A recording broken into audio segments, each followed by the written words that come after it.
We're going to specifically talk about enzymes as a type of protein, a special type of protein. Because basically every chemical reaction in our cell, each reaction has to have its own enzyme. Now, when we talked about chemical reactions, we said that if I had the stuff over here and the stuff over here, these were called the reactants and these were called the products. Okay. If you're specifically talking about an enzymatic reaction, not just a general chemical reaction, but a chemical reaction that uses an enzyme up here, we use the word substrates. It means the same thing as reactant. It's just the reactants in an enzyme reaction, in an enzymatic reaction. The substrate or substrates, that's what the enzyme binds to. That's the thing that the enzyme is looking for. So when we talked about breaking down lactose, lactose is a disaccharide. It's made out of two monosaccharides. Anybody remember what they are? One's glucose, galactose.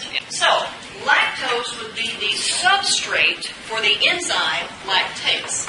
Now, think about an enzyme being a great big protein, thousands of amino acids, great big protein, and you've got this little bitty disaccharide that sits right on a certain spot on that enzyme. That's called the active site. You've got this huge enzyme, but there's only one little spot, one little small place where the substrate will fit. That's the active site. Now, lactase cannot break down sucrose because sucrose doesn't fit in the active site.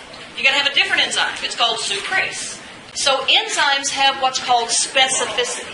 They are specific for their substrates because only their substrates will fit into the active sites. Lactase is specific for its substrate lactose.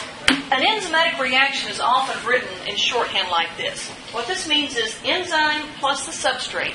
They come together and form what's called the enzyme-substrate complex. All that means is the substrate is bound to the active site on the enzyme. So they're all stuck together. That's the enzyme-substrate complex. And the substrates are converted to a product. And so you go from the enzyme-substrate complex to the enzyme-product complex. Now, you can have synthesis reactions where you have two substrates put together to make one product, or one substrate split apart to make two products, right? The enzymes, they can do both things.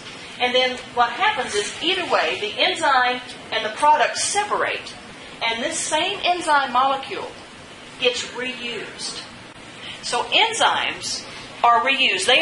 We say they are not consumed in the reaction. Remember, an enzyme is a biological catalyst. What's a catalyst? Anything that speeds up a chemical reaction. Enzymes won't make chemical reactions. A chemical reaction that would not normally happen, an enzyme can't make that work. But it speeds up chemical reactions that would eventually happen. If I've got 10 of these lactases floating around. If I've got 10 of these, then let's say it takes 1 second, which is way too long, but just for example. It takes 1 second for one lactase to convert one lactose into a glucose and a galactose. So if I've got 10 lactases, that means per second I can convert 10 of these into 10 of those and 10 of those, right? So I can do this, but if let's say I've got 100 of these, but I've only got 10 of those, I'm still only going to get 10 of these per second, right? That's what we mean by saturation limit. In other words, you can saturate, you can increase the amount of substrate to a point where it doesn't matter how much more substrate you add, you're only getting so many products per second. In 1 second, I would have 10 of these. In 10 seconds, I would have 100 of each of these. Once you reach the saturation limit of an enzyme, you're not going to get, the chemical reaction is not going to happen any faster. At 100 of these, I'm going to get, in 1 second, I'm going to have 10. At 10 of these, in 1 second, I'm going to have 10. But for a given amount of enzyme, you can add substrate up to a certain point. It doesn't matter how much more substrate you add, you're only going to get so much product per second. And that's what we mean by saturation limit. It doesn't matter how much more substrate you add, once you've saturated the enzyme, you're only going to get so much product per second. We can change, we can control, well, first of all, we can actually make more enzymes if we need to. But on a short term, we actually can have different types of chemicals that actually turn enzymes on and off. A chemical that's called a repressor actually turns an enzyme off. So the enzyme is sitting there. Our cells, let's say our digestive cells, have made lactase, and it's sitting there. It's waiting for any lactose that comes by. But maybe our cells have broken down lactase, and we have enough glucose and galactose. Our cells don't need any more.